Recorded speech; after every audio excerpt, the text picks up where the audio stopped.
మన సంస్కృతి సేవ ట్రస్ట్ సంస్థ వ్యవస్థాపకులు కాయం హరినాథ్ రెడ్డి ఆధ్వర్యంలో శ్రీకాళహస్తిలోని బీసీ హాస్టల్లో 250 మంది విద్యార్థినీలకు శానిటరీ ప్యాడ్స్లను పంపిణీ చేశారు. విద్యార్థినీలు తమ వ్యక్తిగత ఆరోగ్యంపై అవగాహన కల్పించారు. ప్రతి విద్యార్థిని పరిశుభ్రంగా ఉంటూ ఆరోగ్యాన్ని కాపాడుకొని ప్రతి విద్యార్థిని ఆరోగ్యంగా ఉంచి మంచి వాతావరణంలో విద్యాభ్యాసం చేసే జీవితంలో ఉన్నత శిఖరాలు అధిరోహించాలని కోరారు.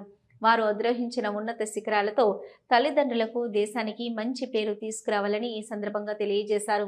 సమాజం పట్ల బాధ్యతగా ఉండాలని, ప్రతి ఒక్కరూ సమాజంలో సేవాతత్వం కలిగి ఉండాలని, మానవ సేవే మాధవ సేవ అనే రీతిలో ఈ వయసు నుంచే ఇనుమడింపజేసుకొని సమాజ సేవ చేయాలని ఈ సందర్భంగా ఆయన విద్యార్థినీలకు పిలుపునిచ్చారు. ఈ కార్యక్రమంలో hostel warden N Vijay Kumar, Srikalahasti division BC welfare అధికారి కె మునీంద్రయ్య, తొట్టెంబేడు ప్రభుత్వ ఆసుపత్రి డాక్టర్ లహరిని తదితరులు పాల్గొన్నారు.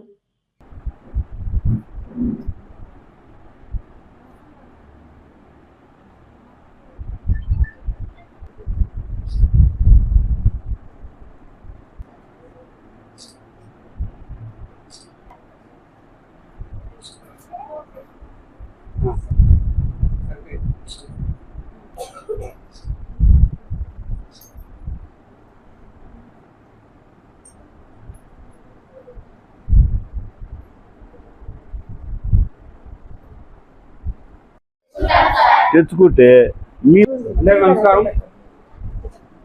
శ్రీకాళహస్తి దగ్గర తొట్టెంబేడు ప్రభుత్వ బాలికల బీసీ హాస్టల్ నందు శ్రీసిటీ వారి సహకారంతో సేవా ట్రస్ట్ ద్వారా పిల్లలకి వ్యక్తిగత పరిశుభ్రతపై అవగాహన కల్పిస్తూ వాళ్ళకి 2 నెలలకు సరిపడా నాప్కిన్స్ దాదాపు 150 మంది పిల్లలకి బీసీ వెల్ఫేర్ డిపార్ట్మెంట్ యొక్క అధికారుల సహకారంతో పిల్లలకి అందించడం జరిగింది.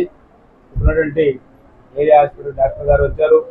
పిల్లలకి వాళ్ళ వ్యక్తిగత పరిశుభ్రతపై అవగాహన కల్పించి భవిష్యత్తులో వాళ్ళు ఉన్నతంగా ఎదిగి ఆరోగ్యంగా ఉండి బాగా చదువుకొని తల్లిదండ్రులకి అలాగే చదువుకున్న పాఠశాలకి హాస్టల్లో ఉన్నటువంటి అధికారులకు అందరూ కూడా మంచి పేరు తేవాలని ఉద్దేశంతో కార్యక్రమం చేయడం జరిగింది.